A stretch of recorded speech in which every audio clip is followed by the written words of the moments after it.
Hi friends, എല്ലാവർക്കും നമസ്കാരം. 115 യാത്രക്കാരും 6 ജീവനക്കാരുമടക്കം 121 ആളുകളുമായി മണിക്കൂറുകളോളം ആകാശത്ത് അലഞ്ഞു നടന്ന ഒരു പ്രേത വിമാനത്തെ പറ്റിയാണ് നമ്മളിന്ന് സംസാരിക്കുന്നത്. 2005 ഓഗസ്റ്റ് 14 സൈപ്രസിലെ ലാർനാക്ക എയർപോർട്ട്. നേരം പുലർന്നിട്ട് അധികം സമയമായിട്ടില്ല. സൈപ്രസ് വിമാന കമ്പനിയായ ഹീലിയോസ് എയർവേസിൻ്റെ ബോയിങ് 737 വിമാനം ഫ്ലൈറ്റ് നമ്പർ 522 ഗ്രീസിലെ ഏഥൻസിലേക്കുള്ള ഒരു ഹ്രസ്വദൂര യാത്രക്കുള്ള തയ്യാറെടുപ്പിലായിരുന്നു. 3 വിമാനങ്ങൾ മാത്രം ഉണ്ടായിരുന്ന ഒരു ചെറിയ വിമാന കമ്പനിയായിരുന്നു ഹീലിയോസ്.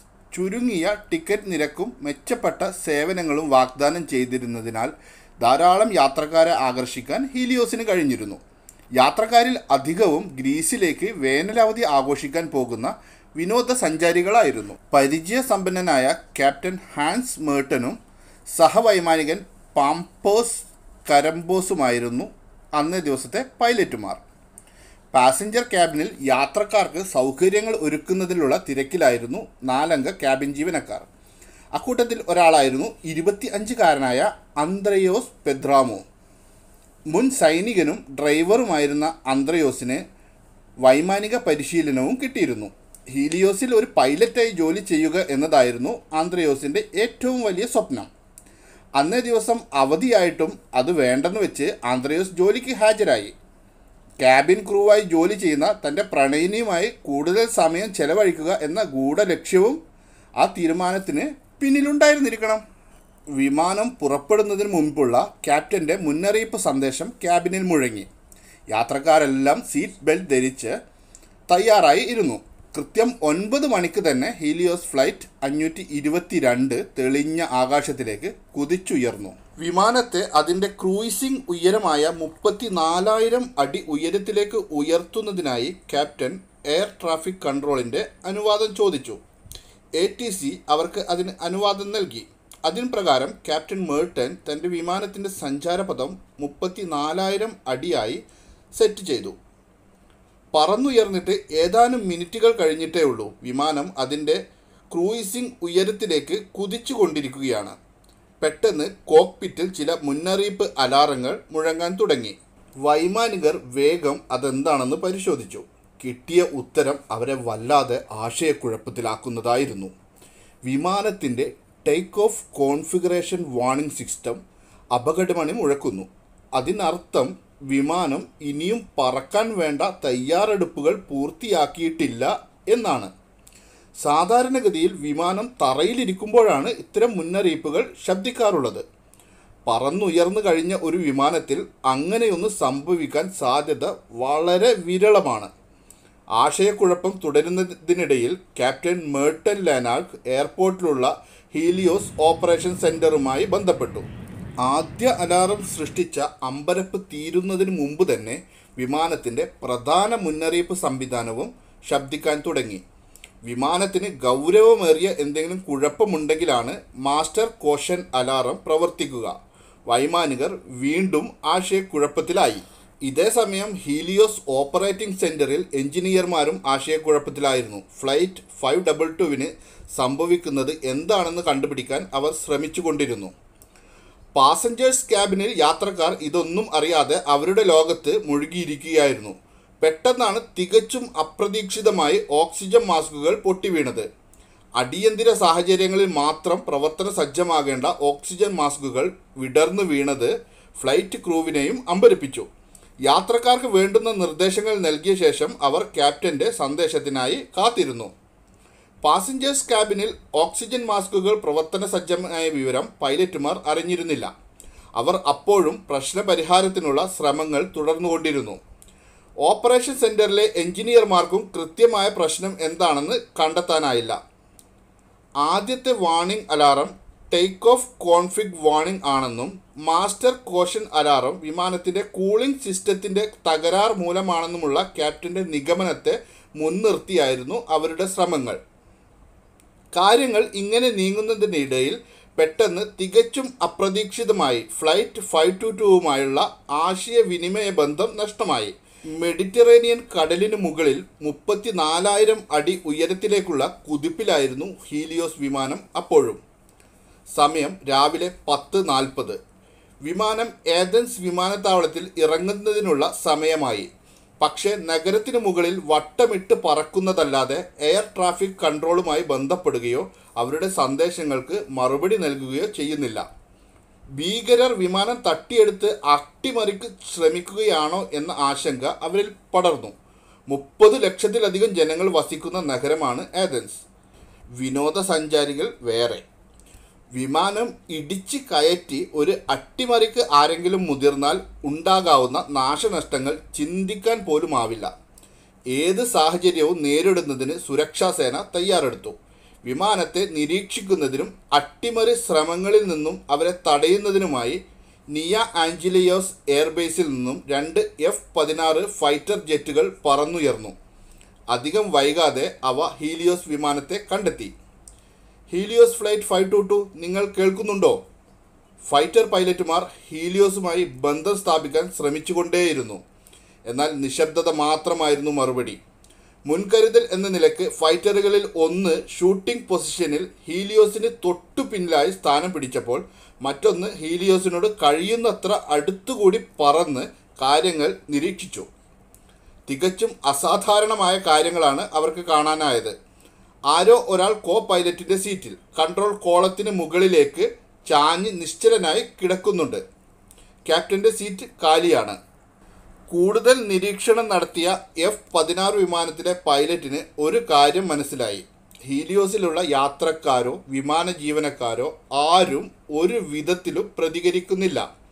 ചില യാത്രക്കാർ സീറ്റുകളിൽ ചാഞ്ഞു കിടക്കുന്നു. ഒരാൾ പോലും അസാധാരണമാം വിധം അടുത്തുകൂടി പറക്കുന്ന ആ ഫൈറ്റർ ജെറ്റുകൾ ശ്രദ്ധിക്കുകയോ അതിനോട് പ്രതികരിക്കുകയോ ചെയ്യുന്നില്ല.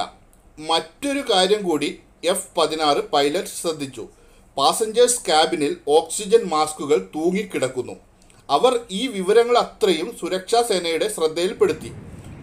ഒരു നിമിഷം കോക്പിറ്റിൽ ആൾപെരുമാറ്റം ഉള്ളതായി ഫൈറ്റർ പൈലറ്റിന് തോന്നി. ആരോ ഒരാൾ ക്യാപ്റ്റൻ്റെ സീറ്റിൽ വന്നിരിക്കുന്നു. എന്നാൽ അയാൾ സന്ദേശങ്ങൾ ശ്രദ്ധിക്കുകയോ ഫൈറ്ററുകളുടെ സാമീപ്യത്തോട് പ്രതികരിക്കുകയോ ചെയ്യുന്നില്ല. ഈ വിവരവും അവർ കൺട്രോൾ ടവറിന് കൈമാറി.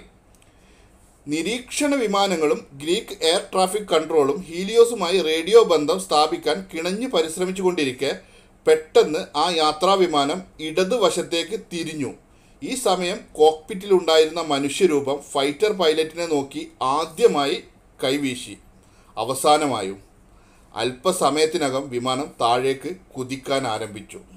സമയം ഉച്ചയ്ക്ക് 12 മണി. സൈപ്രസിൽ നിന്നും പറന്നുയർന്ന് ഏകദേശം 3 മണിക്കൂറിന് ശേഷം ഹീലിയോസ് എയർവേസ് ഫ്ലൈറ്റ് 522 ഏഥൻസിൽ നിന്നും 40 കിലോമീറ്റർ അകലെ ഗ്രമാറ്റിക്കോ കുന്നുകളിൽ തകർന്നു വീണു.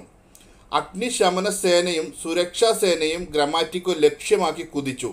എന്നാൽ വീഴ്ചയുടെ അതിശക്തമായ ആഘാതത്തിൽ ചിതറിപ്പോയ ആ വിമാനത്തിൽ നിന്നും ജീവനോടെ ആരെയും കണ്ടെത്താൻ അവർക്ക് കഴിഞ്ഞില്ല.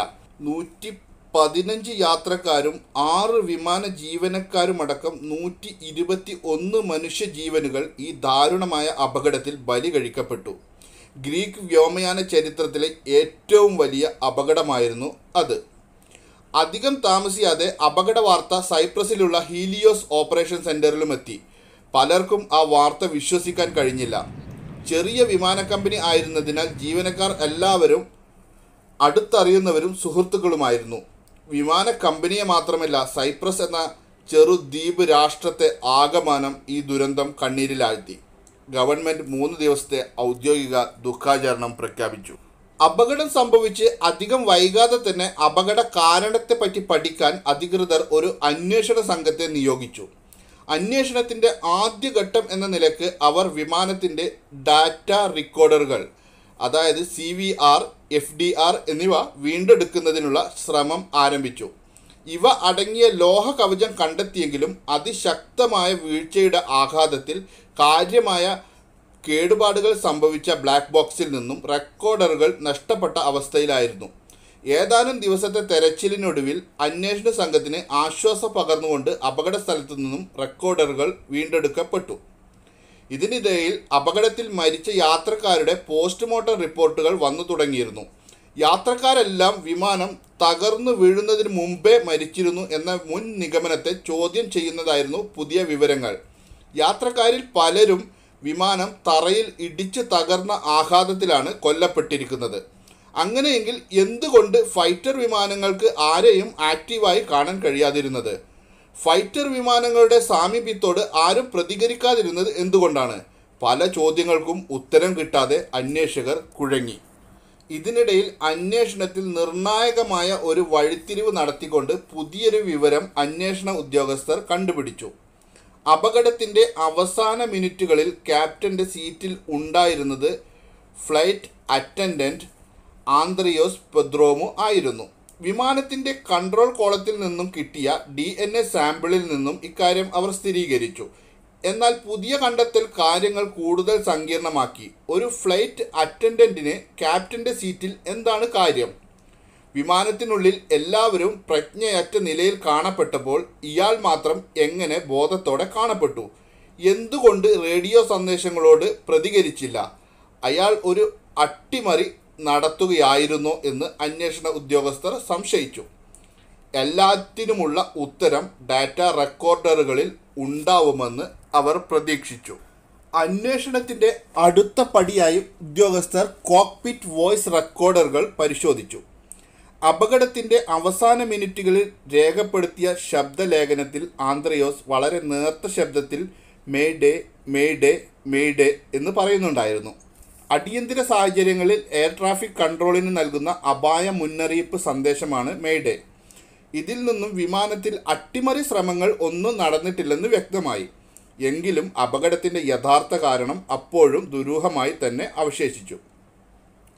അടുത്ത ഘട്ടം ഫ്ലൈറ്റ് ഡാറ്റ റെക്കോർഡറിൻ്റെ പരിശോധനയായിരുന്നു.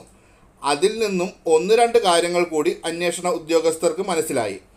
അവസാന നിമിഷം വിമാനം ഇടതുവശത്തേക്ക് തിരിഞ്ഞത് ഇടതുവശത്തെ എൻജിൻ ഇന്ധനം വറ്റി നിശ്ചലമായതുകൊണ്ടായിരുന്നു. തുടർന്ന് വലതുവശത്തെ എൻജിനും നിശ്ചലമായി പറക്കാനുള്ള കഴിവ് നഷ്ടപ്പെട്ട് വിമാനം കൂപ്പ് കുത്തുകയായിരുന്നു. ഇന്ധനം വറ്റി എന്നതൊഴിച്ചാൽ മറ്റൊരു സാങ്കേതിക തകരാറും ഹീലിയോസ് വിമാനത്തിന് ഉണ്ടായിരുന്നില്ല. അന്വേഷണം വീണ്ടും വഴിമുട്ടി. അപകട കാരണം എന്തായിരുന്നെന്ന് അറിയുന്നതിനായി ഒരു രാജ്യം മുഴുവൻ അക്ഷമരായി കാത്തിരിക്കുകയാണ്. മാധ്യമങ്ങൾ പല ഊഹാപോഹങ്ങളും പ്രചരിപ്പിക്കുന്നുണ്ട്. കാര്യമായ തെളിവുകളൊന്നും കിട്ടാതെ അന്വേഷണ ഉദ്യോഗസ്ഥർ കുഴങ്ങി. ഇതിനിടയിൽ ഹീലിയോസ് എയർവേസിൻ്റെ മെയിൻ്റനൻസ് ഹിസ്റ്ററി പരിശോധിച്ച അന്വേഷണ ഉദ്യോഗസ്ഥർ മറ്റൊരു കാര്യം ശ്രദ്ധിച്ചു. ഫ്ലൈറ്റ് 522-ന് അപകടം സംഭവിക്കുന്നതിന് ഏകദേശം 1 വർഷം മുമ്പ് ഒരു എമർജൻസി ലാൻഡിംഗ് നടത്തേണ്ടി വന്നിട്ടുണ്ട്. യാത്രാമധ്യേ വിമാനത്തിൻ്റെ പിൻവാതിൽ ഇളകിയാടുകയും ക്യാബിൻ പ്രഷർ നഷ്ടപ്പെട്ട് യാത്രക്കാർക്ക് ശ്വാസതടസ്സം ഉണ്ടാവുകയും ചെയ്തിരുന്നു. പൈലറ്റ് അടിയന്തിരമായി വിമാനം താഴ്ത്തിയതിനാൽ കൂടുതൽ അപകടത്തിലേക്ക് പോകാതെ സുരക്ഷിതമായി നിലത്തിറങ്ങാൻ സാധിക്കുകയായിരുന്നു. ഇതിന് സമാനമായ ഒരു സംഭവം അപകട ദിവസവും സംഭവിച്ചിരുന്നു. ഏതൻസിലേക്ക് പറക്കുന്നതിന് മുമ്പ് ലാനാർക്ക വിമാനത്താവളത്തിലേക്ക് വരുന്ന വഴി വിമാനത്തിൻ്റെ പിൻവാതിലിൽ നിന്നും ചില ശബ്ദങ്ങൾ കേട്ടതായി ക്യാബിൻ ക്രൂ റിപ്പോർട്ട് ചെയ്തിരുന്നു. ഇതേ തുടർന്ന് ഗ്രൗണ്ട് എഞ്ചിനീയർമാർ വാതിലുകൾ പരിശോധിക്കുകയും അവയ്ക്ക് തകരാറുകൾ ഒന്നും സംഭവിച്ചിട്ടില്ലെന്ന് സ്ഥിരീകരിക്കുകയും ചെയ്തു. എങ്കിലും സുരക്ഷ ഉറപ്പാക്കുന്നതിൻ്റെ ഭാഗമായി ക്യാബിൻ പ്രഷറൈസേഷൻ ടെസ്റ്റും അവർ നടത്തിയിരുന്നു. സാധാരണഗതിയിൽ വിമാനം ഉയരത്തിൽ പറക്കുമ്പോൾ എഞ്ചിനുകൾ വലിച്ചെടുക്കുന്ന വായുവിൻ്റെ ഒരു ഭാഗം വിമാനത്തിനുള്ളിലേക്ക് പമ്പ് ചെയ്താണ് യാത്രക്കാർക്ക് സുരക്ഷിതമായ അന്തരീക്ഷം ക്യാബിനുള്ളിൽ ക്രമീകരിക്കുന്നത്. ഉയർന്ന മർദ്ദത്തിലുള്ള ഈ ക്രമീകരണം പെട്ടെന്ന് നഷ്ടപ്പെട്ടാൽ യാത്രക്കാരുടെ ജീവന് ഭീഷണിയാകും. വിമാനം പൊട്ടിത്തെറിക്കാനും ഇത് കാരണമായേക്കും. അത്തരം അപകട സാധ്യതകൾ ഇല്ലെന്ന് ഉറപ്പുവരുത്താനാണ് ക്യാബിൻ പ്രഷറൈസേഷൻ ടെസ്റ്റ് നടത്തിയത്. എഞ്ചിനുകൾ പ്രവർത്തിപ്പിക്കാത്ത അവസ്ഥയിൽ വായു ഉള്ളിലേക്ക് പമ്പ് ചെയ്ത് നിറയ്ക്കുന്നതിനായി വിമാനത്തിൻ്റെ പ്രഷർ കൺട്രോൾ യൂണിറ്റ് ഓട്ടോമാറ്റിക് മോഡിൽ നിന്നും മാനുവൽ മോഡിലേക്ക് മാറ്റിയ എഞ്ചിനീയർമാർ വിമാനത്തിൻ്റെ ഓക്സിലറി പവർ യൂണിറ്റ് പ്രവർത്തിപ്പിച്ചാണ് ക്യാബിൻ പ്രഷർ ക്രമീകരിച്ചത്. തുടർന്ന് പിൻവാതിലിലൂടെ എയർ ലീക്ക് ചെയ്യുന്നില്ലെന്ന് ഉറപ്പുവരുത്തിയ ശേഷം അവർ പരിശോധനകൾ അവസാനിപ്പിച്ച് മടങ്ങി. ചുരുക്കത്തിൽ അപകടം നടന്ന സമയം ഹീലിയോസ് വിമാനത്തിന് തകരാറുകൾ ഒന്നുമില്ലായിരുന്നു. F-16 ഫൈറ്ററുകൾ നിരീക്ഷണത്തിനെത്തിയപ്പോഴും വിമാനത്തിന് എന്തെങ്കിലും തകരാറുകൾ ഉള്ളതായി കണ്ടിരുന്നില്ല. അങ്ങനെയിരിക്കെ അന്വേഷണ സംഘത്തിന് നിർണായകമായൊരു വഴിത്തിരിവ് നൽകിക്കൊണ്ട് സുപ്രധാനമായ ഒരു തെളിവ് അന്വേഷണ സംഘത്തിന് ലഭിച്ചു. ക്യാബിൻ പ്രഷറൈസേഷൻ കൺട്രോൾ പാനൽ ആയിരുന്നു അത്. അപകട സ്ഥലത്തു നിന്നും കാര്യമായ തകരാറുകൾ ഒന്നുമില്ലാതെ അത് വീണ്ടെടുക്കാൻ അവർക്ക് കഴിഞ്ഞിരുന്നു. പാനലിലെ കൺട്രോൾ സ്വിച്ചുകളുടെ ക്രമീകരണം ശ്രദ്ധിച്ച അന്വേഷണ സംഘത്തിന് ഒരു കാര്യം മനസ്സിലായി. സാധാരണഗതിയിൽ ഓട്ടോമാറ്റിക് പ്രഷറൈസേഷൻ മോഡിൽ സെറ്റ് ചെയ്യേണ്ടുന്ന സ്വിച്ച് മാനുവൽ മോഡിലാണ് സെറ്റ് ചെയ്തിരിക്കുന്നത്. അങ്ങനെയെങ്കിൽ വിമാനം ഉയരത്തിലേക്ക് പോകുന്തോറും ക്യാബിൻ പ്രഷർ കുറഞ്ഞുകൊണ്ടിരിക്കും. പ്രഷർ ക്രമീകരിക്കാൻ വൈമാനികർ ശ്രദ്ധിച്ചില്ലെങ്കിൽ യാത്രക്കാർക്ക് ശ്വാസം കിട്ടാത്ത അവസ്ഥയുണ്ടാകും. സാധാരണഗതിയിൽ മാനുവൽ പ്രഷറൈസേഷൻ മോഡിൽ വിമാനങ്ങൾ പറക്കാറില്ല. അപ്പോൾ ഇതെങ്ങനെ സംഭവിച്ചു? കൂടുതൽ കാര്യങ്ങൾ അറിയുന്നതിനായി അന്വേഷണ സംഘം ഗ്രൗണ്ട് എഞ്ചിനീയർമാരുമായി സംസാരിച്ചു. അന്നേ ദിവസം നടത്തിയ ക്യാബിൻ പ്രഷറൈസേഷൻ ടെസ്റ്റിനിടയിൽ എഞ്ചിനീയർമാർ കൺട്രോൾ സ്വിച്ചുകൾ മാനുവൽ മോഡിലേക്ക് മാറ്റിയിരുന്നു. എന്നാൽ ടെസ്റ്റുകൾ പൂർത്തിയാക്കി മടങ്ങാൻ നേരം ഇവ തിരികെ ഓട്ടോമാറ്റിക് മോഡിലേക്ക് മാറ്റാൻ അവർ ശ്രദ്ധിച്ചിരുന്നില്ല. ഗുരുതരമായ ഒരു പിഴവ്. മണിക്കൂറുകൾക്ക് ശേഷം യാത്രയ്ക്കുള്ള തയ്യാറെടുപ്പുകൾ നടത്തിയപ്പോൾ ക്യാപ്റ്റനോ സഹവൈമാനികനോ ഈ പാളിച്ച ശ്രദ്ധിച്ചുമില്ല. ഫലമോ, വിമാനം പറന്നുയർന്ന് അധികം കഴിയുന്നതിന് മുമ്പ് തന്നെ മുന്നറിയിപ്പ് അലാറങ്ങൾ ശബ്ദിച്ചു തുടങ്ങി. പ്രശ്നം എന്താണെന്ന് തിരിച്ചറിയുന്നതിന് മുമ്പേ പ്രാണവായുവിൻ്റെ അഭാവം അവരെ ബോധരഹിതരാക്കി. ഹീലിയോസ് വിമാനത്തിന് സംഭവിച്ചത് എന്താണെന്ന് ഏകദേശം വ്യക്തമായെങ്കിലും ചോദ്യങ്ങൾ പിന്നെയും അവശേഷിച്ചു. ഫൈറ്റർ വിമാനങ്ങൾ നിരീക്ഷണത്തിനെത്തുമ്പോൾ യാത്രക്കാരും വിമാന ജീവനക്കാരുമടക്കം എല്ലാവരും ബോധരഹിതർ ആയിരുന്നെങ്കിലും ആന്ത്രയോസ് മാത്രം എങ്ങനെ കുഴപ്പമില്ലാതെ പിടിച്ചു നിന്നു? ഓപ്പറേഷൻ സെൻറ്ററിലെ ഉദ്യോഗസ്ഥർ ക്യാബിൻ പ്രഷറൈസേഷനെ പറ്റി ആവർത്തിച്ച് ചോദിക്കുന്നത് CVR റെക്കോർഡിങ്ങിൽ വ്യക്തമായി കേൾക്കാനാവുന്നുണ്ട്. എന്തുകൊണ്ട് പൈലറ്റുമാർക്ക് തക്ക സമയത്ത് അത് ശ്രദ്ധിക്കാൻ കഴിഞ്ഞില്ല? ഈ ചോദ്യങ്ങൾക്കെല്ലാം ഉത്തരം കിട്ടുന്നതിനായി അന്വേഷണ ഉദ്യോഗസ്ഥർ അസാധാരണമായ ഒരു പരീക്ഷണം നടത്താൻ തീരുമാനിച്ചു. അപകടം നടന്ന് ഏകദേശം 4 മാസത്തിനു ശേഷം മറ്റൊരു ബോയിങ് 737 വിമാനത്തിൽ ഹീലിയോസ് 522 സഞ്ചരിച്ച പാതയിൽ സമാനമായ സാഹചര്യങ്ങൾ പുനഃസൃഷ്ടിച്ചുകൊണ്ട് ഒരു പരീക്ഷണ യാത്ര സംഘടിപ്പിച്ചു. തങ്ങളുടെ നിഗമനങ്ങൾ ശരിയാണെങ്കിൽ ഹീലിയോസിൽ സംഭവിച്ച പ്രശ്നങ്ങൾ എല്ലാ പരീക്ഷണ വിമാനത്തിലും ആവർത്തിക്കും. അപകട സാധ്യതകൾ ഒഴിവാക്കുന്നതിനായി എല്ലാ മുൻകരുതലുകളും എടുത്തിട്ടായിരുന്നു പരീക്ഷണ പറക്കൽ. അങ്ങനെ മാനുവൽ ക്യാബിൻ പ്രഷറൈസേഷൻ ക്രമീകരണവുമായി അവർ പറന്നുയർന്നു. സിസ്റ്റം മാനുവലിൽ ആണ് സെറ്റ് ചെയ്തിരിക്കുന്നതെന്ന് മുന്നറിയിപ്പ് നൽകുന്ന ഒരു പച്ച ലൈറ്റ് കൺട്രോൾ പാനലിൽ തെളിഞ്ഞു നിൽപ്പുണ്ടായിരുന്നു. എന്നാൽ ഇത് ശക്തമായ സൂര്യപ്രകാശമുള്ളപ്പോൾ ശ്രദ്ധയിൽപ്പെടാൻ പ്രയാസമാണെന്ന് അന്വേഷണ ഉദ്യോഗസ്ഥർ നിരീക്ഷിച്ചു. ഹീലിയോസിലെ വൈമാനികർക്കും അതേ ബുദ്ധിമുട്ട് നേരിട്ടിരിക്കാം. വിമാനം ഉയരത്തിലേക്ക് പോകുന്തോറും ക്യാബിൻ പ്രഷർ നാടകീയമായി കുറഞ്ഞുകൊണ്ടിരുന്നു. ഒപ്പം പ്രഷറൈസേഷൻ വാർണിംഗ് അലാറവും ശബ്ദിച്ചു തുടങ്ങി. ഇവിടെ മറ്റൊരു കാര്യം കൂടി വ്യക്തമായി. ക്യാബിൻ പ്രഷറൈസേഷൻ വാർണിംഗ് ശബ്ദവും ടേക്ക് ഓഫ് കോൺഫിഗറേഷൻ വാർണിംഗ് ശബ്ദവും ഏകദേശം ഒരുപോലെയാണ്. ഇവയിൽ ഏതാണ് ശബ്ദിക്കുന്നതെന്ന് തിരിച്ചറിയുക പ്രയാസമാണ്. ക്യാബിൻ പ്രഷറൈസേഷൻ വാർണിംഗ് വിരളമായി മാത്രം സംഭവിക്കുന്ന കാര്യമായതിനാൽ പൈലറ്റുമാർ അത് ടേക്ക് ഓഫ് കോൺഫിഗറേഷൻ വാർണിംഗ് ആയി തെറ്റിദ്ധരിച്ചു. ഓപ്പറേഷൻ സെൻറ്ററുമായി സംസാരിച്ച സമയം മുഴുവൻ അവർ ടേക്ക് ഓഫ് കോൺഫിഗറേഷൻ വാർണിങ്ങിനെ കുറിച്ചാണ് സംസാരിച്ചത്. ഇതിനിടയിൽ ശബ്ദിച്ച മാസ്റ്റർ കോഷൻ അലാറവും ശരിയായ രീതിയിൽ മനസ്സിലാക്കുവാൻ വൈകിയതോടെ പ്രാണവായുവിൻ്റെ അഭാവം വൈമാനികരുടെ തലച്ചോറിൻ്റെ പ്രവർത്തനങ്ങളെ ബാധിച്ചു. പാസഞ്ചർ ക്യാബിനിൽ പ്രവർത്തന സജ്ജമായതുപോലെ ഓക്സിജൻ മാസ്കുകൾ കോക്പിറ്റിൽ പ്രവർത്തിച്ചതുമില്ല. അർദ്ധബോധാവസ്ഥയിൽ ഓപ്പറേഷൻ സെൻറ്ററിൽ നിന്നുള്ള നിർദ്ദേശങ്ങൾക്കനുസരിച്ച് പ്രവർത്തിക്കുവാൻ പൈലറ്റുമാർക്ക് കഴിയാതെ വന്നു. പ്രത്യക്ഷത്തിൽ നിസ്സാരമെന്ന് തോന്നാവുന്ന ഒരു പിഴവ് കൃത്യസമയത്ത് കണ്ടെത്തി പരിഹരിക്കുന്നതിൽ സംഭവിച്ച വീഴ്ച 121 മനുഷ്യജീവനുകൾ ബലി കഴിച്ചു. വിമാന ദുരന്തങ്ങളുടെ ചരിത്രത്തിൽ സമാനതകളില്ലാത്ത ഒരു അപകടമായിരുന്നു ഹീലിയോസ് എയർവേസ് ഫ്ലൈറ്റ് 522 സംഭവിച്ചത്. വിമാനത്തിൽ സംഭവിച്ചത് എന്താണെന്ന് മനസ്സിലായെങ്കിലും ആന്ത്രയോസ് എങ്ങനെ അത്രയും സമയം അപകടമില്ലാതെ പിടിച്ചു നിന്നു എന്ന് അപ്പോഴും വ്യക്തമല്ലായിരുന്നു. അതിനുള്ള ഉത്തരം കിട്ടിയത് 4 ഓക്സിജൻ സിലിണ്ടറുകളുടെ കണ്ടെത്തലോടു കൂടിയായിരുന്നു. ഓക്സിജൻ മാസ്കുകൾക്ക് 10 മിനിറ്റ് നേരത്തേക്കുള്ള വായു ഉൽപ്പാദിപ്പിക്കാനേ ശേഷിയുള്ളൂ. അതിനപ്പുറം നീളുന്ന അടിയന്തര സാഹചര്യങ്ങളിൽ വിമാന ജീവനക്കാർക്ക് ഉപയോഗിക്കുന്നതിനായി 4 ചെറിയ ഓക്സിജൻ സിലിണ്ടറുകൾ വിമാനത്തിലുണ്ടായിരുന്നു. വിമാനാവശിഷ്ടങ്ങൾക്കിടയിൽ നിന്നും കണ്ടെത്തിയ 4-ൽ 3 സിലിണ്ടറുകളും ഉപയോഗിച്ച നിലയിലായിരുന്നു എന്നതും അവയിൽ നിന്നും കണ്ടെത്തിയ DNA സാമ്പിളുകളിൽ നിന്ന് ആന്ത്രയോസ് ആണ് അവ ഉപയോഗിച്ചിരുന്നത് എന്നും വ്യക്തമായി. അബോധാവസ്ഥയിലുള്ള തൻ്റെ പ്രണയിനിയെ രക്ഷിക്കാനാവും അയാൾ കൂടുതൽ ശ്രമിച്ചിട്ടുണ്ടാവുക. അത് നിഷ്ഫലമാണെന്ന് മനസ്സിലായപ്പോൾ കോ പൈലറ്റ് കാരലംപോസിനെ രക്ഷിക്കാൻ ശ്രമിച്ചിരിക്കണം. ഓക്സിജൻ സിലിണ്ടറുകളിൽ ഒന്നിൽ നിന്നും കാരലംപോസിൻ്റെ DNA സാമ്പിൾ കണ്ടെത്തിയിരുന്നു. എല്ലാ ശ്രമങ്ങളും പരാജയപ്പെട്ടപ്പോഴാവാം ആന്ത്രയോസ് ക്യാപ്റ്റൻ്റെ സീറ്റിലിരുന്ന് വിമാനത്തിൻ്റെ നിയന്ത്രണം ഏറ്റെടുക്കാൻ തുനിഞ്ഞത്. റേഡിയോ അപ്പോഴും സൈപ്രസ് വിമാനത്താവളത്തിലെ ഫ്രീക്വൻസിയിലായിരുന്നു സെറ്റ് ചെയ്തിരുന്നത്. അതിനാലാണ് ആന്ത്രയോസിൻ്റെ സഹായാഭ്യർത്ഥന ആരും കേൾക്കാതെ പോയത്. മറ്റൊരു വീഡിയോയുമായി വീണ്ടും കാണാം. ഞങ്ങളുടെ വീഡിയോ ആദ്യമായി കാണുകയാണെങ്കിൽ ചാനൽ സബ്സ്ക്രൈബ് ചെയ്യാൻ മറക്കരുത്.